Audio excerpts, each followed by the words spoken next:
Well,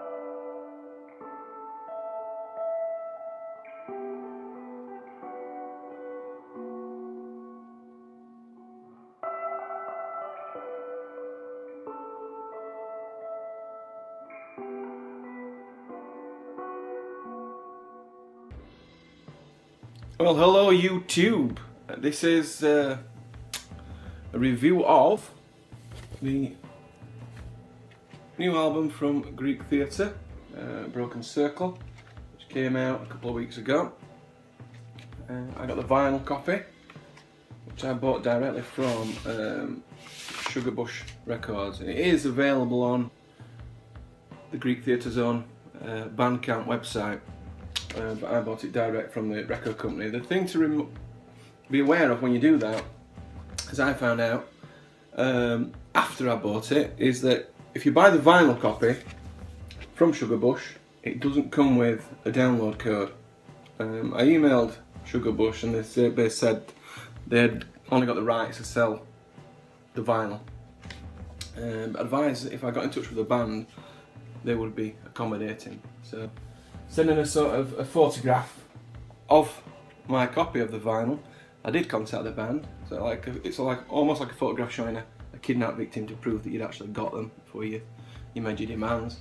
I asked for a download code and they very quickly got back to me and provided me with one. And I got the option of either WAV or MP3. I took the WAV option. I will listen to an MP3, but I always think it's good to have the more enhanced version. Came well packaged. I do buy a lot of LPs, as we are now calling these things again. The phrase LP I think went out of fashion. Slightly downgraded by CDs and then totally obliterated once downloads came in. But the phrase LP is now coming back. And I do buy quite a few of these. Not as many as I did back in the day, but if I've got a sort of favourite band, as the Greek Theatre are, or there's something that looks interesting, like I bought the Race to Space album by Public Broadcast, something like that. Public Broadcasting Service, or what? What's I going to say? But anyway, I do buy a lot of them, and in all honesty, I have got a record player, but I don't play them. They're more like a cultural object that it's nice to have. And even though I listen to it on MP3, I do sort of handle the record. So I get a sort of a feeling connection to it that you don't get. I don't like downloads. I rarely buy them on their own unless that's the only format that something's available in. I will get a physical copy of some description, either CD or preferably some vinyl. So I've got a few knocking about, even though, like I say, I don't play them just because I like them as objects. This comes in, as you can see, grey vinyl. It's a very papery sleeve. I'm sort of used to like having a bit of, in the olden days, I used to get like the inside was slightly lined with thin plastic, which I always felt protected the grooves a bit. And the cover, I like the rear with the lyrics and stuff. It's very old school looking. I quite like the psychedelic-ish picture on the front. It does feel a bit papery. If I were going to do one, I'd probably come up with something that felt like this in me, but with what I've got available to me. But still like it, still good. Yeah, so yeah, move on to the album.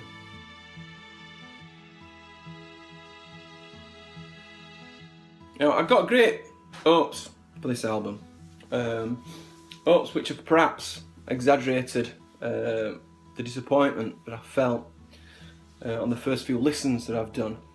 Mostly on a 200-mile round trip to County Durham and back last week, when I listened to this and the first album, Lost Out at Sea. so, on the same mixed CD, if you like. I think it's because that first album, Lost Out at Sea from 2013, was so refreshingly good. August Street and Frozen Highway are particular favourites, that I was really eager to hear more of the same, if I'm honest. Melodic, psych-tinged, Gene Clark, 1970s Southern Californian feel to them. My expectations, I've sort of been reassured when they released a single, Sunniest Day, sort of late summer into the autumn of last year, sort of mariachi tinged thing, but with a vocal. So when the limited run of 300 copies of Broken Circle got announced, I couldn't part with my money quick enough. I have to say, the production on it is wonderfully clear. It's a creamy sort of sound to it, and the harmony is probably best exemplified in the title track. Creates some great texture. But my problem with it is that the melodies are quite thin on the ground, and what is there hasn't particularly grabbed me. Paper Moon is the best track for my money, and does stand up with anything off the first album, followed by Rubicon, which is a song that's desperate to be further developed into a full tune. It just sort of it starts off and it's lovely, and but it don't feel to lead where you think it's going to go. But most of the time, the album it's sort of monopolised by jammy instrumental passages. But overall, I would say it's beautiful, slightly vacuous, a bit like Kim Kardashian. I think I'll have to review the first album to balance out this review, because I feel disappointed in myself that I have to do a negative review of this album, because I really were wanting it to be everything and more that the first album had been. The sound has carried over to some extent. The melodies haven't, apart from, as I say, Paper Moon. It may warm on me a bit more, because I will listen to it, and then I may review this review. But in the meantime, I feel a little bit like a teacher, and one of their best, brightest pupils has dropped a bollock, and I feel slightly disappointed with them. Sorry guys. Anyway, to finish on a good note, here is a very, very, very good song. It's Paper Moon.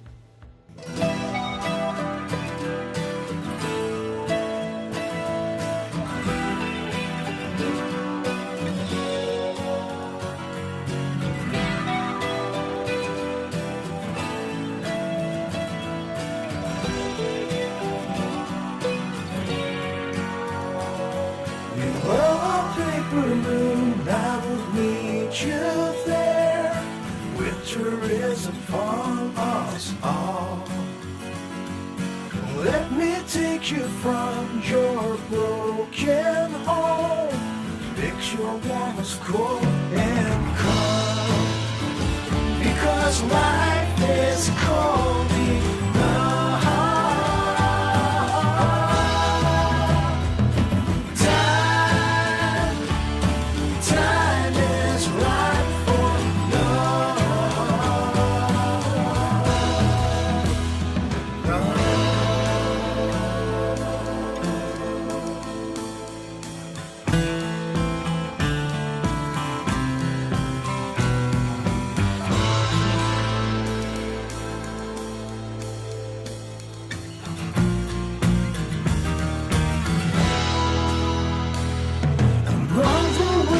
Pines and the frozen creeks, find a place to make our home.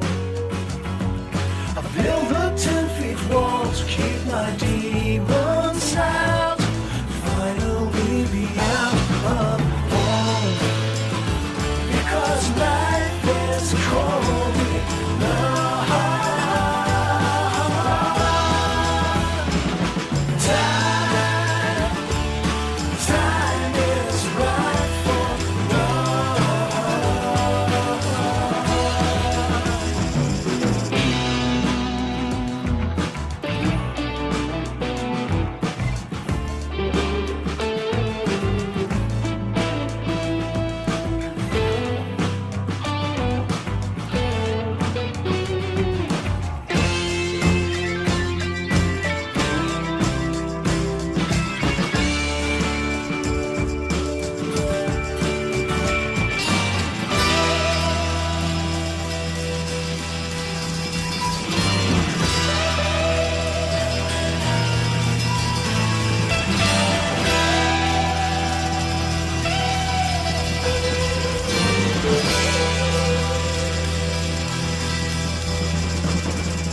you have not come by the time of spring. I will put a spell on you. Light 1,000 fires in your veins. See you come across the field.